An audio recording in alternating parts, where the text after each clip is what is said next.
alors nañ comme nañoo commencé ak retard bu xaw a am solo dañ koy def tàmbaleeg mbirum justice affaire Madiambal Diagne nee nañu soxnaam ak ki nga xam ne mooy doomam am nañu y a de fortes chances ñu bénéficier li nga xam ne mooy liberté provisoire mais sous bracelet électronique mais da leen di assigné à résidence. oui c'est la chambre d'accusation du pôle judiciaire financier bi nga xamante ni moom lañ demoon tey ji pour ginnaaw bi seen avocat yi déposé un recours de mise en liberté provisoire chambre boobu moo leen ko accordé tey ji muy liberté provisoire assortie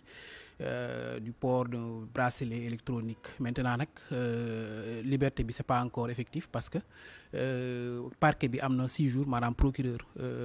bi nga xamante ni moo nekk pôle judiciaire financier am na 6 jours pour pourvoir en cassation pour contester li nga xamante ni mooy liberté provisoire boobu bés bu ko juge cour suprême bi rejeté nag ñoom dañuy wéy li des foofu ci kaso bi ñuy fàttali rek ni dossier boobu c'est lié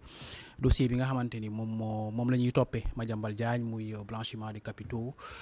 bi nga xamante ni moo waral tey jii depuis septembre mu génn réew bi dem foofu ci France nga xamante ni sax un mandat d'arrêt international a été lancé en son encontre ba autorité française yi jotoon koo jàpp balaa ñu koy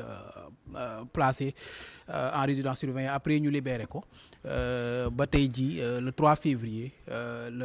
ki nga xamante ni tey jii mooy parquet Bruxelles bi nu mu tuddati Versailles war a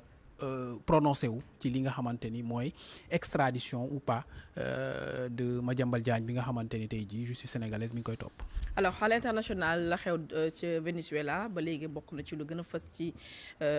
presse internationale yi mooy mbirum Nicolas Maduro nga xam ne dañ ko teg loxo ak jabaram tey nii sax la jàkkaarloog li nga xam ne mooy le juge nee nañu Nicolas Maduro plaide non coupable à New York et retourne en prison pour 2 mois au même moment gis nañu aussi Trump tout le temps habitué des faits mais cette fois-ci nee nañu récidive mais dafa egg beneen cap mooy bu ñu demee ba wax ni fii nga xam ne mooy Groenland nekk partie boo xam ne Danemark moo ko moom nee na États-Unis da ci tat loxo pour des raisons sécuritaires. waaw li xew samedi passé ou vendredi passé dafa jéggi dayoo sur tous les plans surtout sur le plan du droit international ñëpp xamoon nañ le droit international n'est pas appliqué par les grandes puissances parce que li fi xewoon ci Palestine diggante Palestine ak Israël surtout ci génocide boobu nga xamante ni moo xewoon Gaza te daanaka tous les pays occidentaux dañ ci mandu woon bàyyi Israël muy faat ay doom ni mu ko neexee foofu te droit en toute violation du droit international mais li xew ci diggante États-Unis ak ki nga xamante ni mooy Venezuela notamment le régime de Maduro dafa jéggi dayoo ci point yu bari su ma ko waxee mooy dañu gis benn un état souverain muy Venezuela nga xamante ni dañu am seen président muy doxal ñu gis beneen état jóge fële di ko menacer depuis plusieurs mois menace même d'assassinat. Trump a même menacé de tuer le président vénézuélien avant tout ça. En plus, il a échappé à plusieurs tentatives d'assassinat. Voilà maintenant nag ñu gis ni le premier bi dafa passé à l'acte maanaam yónni ay forces spéciales ñu def opération biir Venezuela dem rey fa ay nit capturer ki nga xamante ni mooy seen président ak soxnaam yóbbu ko biir États-Unis tey jii ñu jébbaloon ko li nga xamante ni tey jii mooy justice américaine pour mu juger ko loolu dafa di lu jéggi dayoo tey jii boo gisee comme ni nga ko rappelé léegi état européen yi en tout cas commencé ko dénoncer c'est tout simplement parce que démb Trump dafa wax waxu Groenland benn territoire la boo xamante ni tey jii sous la responsabilité du Danemark mais li xew tey jii boo koy analyser mënoo cee génne li xew le 16 octobre à la tribune de l'ONU bu ñuy voté keroog la résolution pour éradiquer la colonisation da nga gis ci vote yi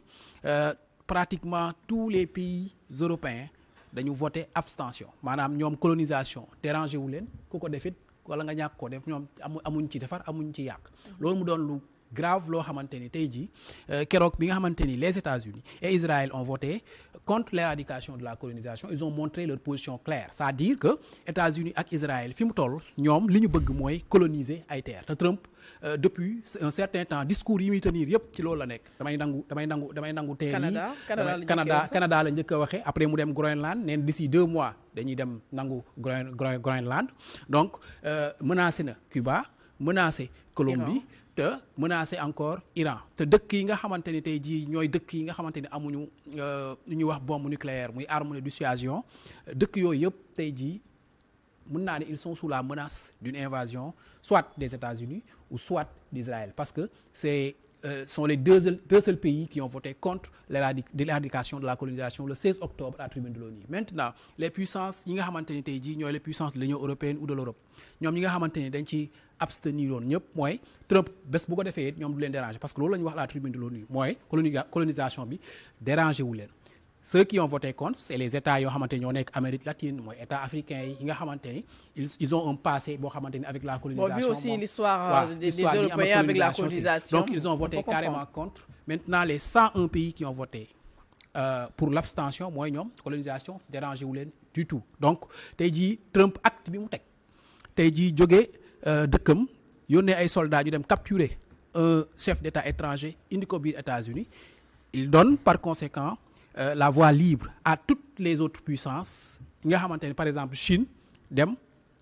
envahir fi nga xamante ni mooy Taïwan te loolu ñëpp xam nañ ni c'est le rêve chinois bi nga xamante ni tey jii France dara tereetu ko tey jii mu jël ay armem ñëw Afrique tey jii dëkk yi nga xamante ni ñoo ko fiy tenir tête yëpp di ko fii indil ay jafe-jafe mu ñëw envahir leen jurisprudence Trump baa ngi fi à certain heure bu leen neex lañu toog guddi ñu dugg dëkku jàmbur ni coppet président bi yóbbu seen dëkk ba pare ni ñoom ñooy diriger dëkk ba keroog ñuy am ay contrats pétroliers yu avantageux. parce que waaw loolu moo xew fële ci Venezuela. te guerre bi ñoom ñooy assurer la transition pour 12 ans. voilà léegi nag li nga xamante ni tey jii moom lañ teg ci table bi que ni moom moo tax ñu def acte boobu lenn taxawu ci mooy trafic de drogue bi nga xamante ni moom la ñuy jiiñ Venezuela di ko jiiñ terrorisme tey jii mosoo dégg ñu ni Nicolás Maduro day entretenir un groupe terroriste drogue bi ñuy wax cocaïne bi spécialistes yi d'accord nañ ci ni 1% drogue bi nga xamante ni mooy jógee bi ñuy consommer États-Unis 1% rek moo ciy jógee Venezuela fentanyl bi nga xamante ni mooy le réel problème des opioïdes yi nga xamante ni tey jii moo tax États-Unis mu nekk un réel problème de santé publique ñëpp d'accord nañ agence yi nga xamante ni ñooy saytu wàllum drogue ci États-Unis ñëpp d'accord nañ ni fentanyl boobu Venezuela laalewu ci donc tey jii amul benn raison boo xamante ni tey jii mën nañ koo teg pour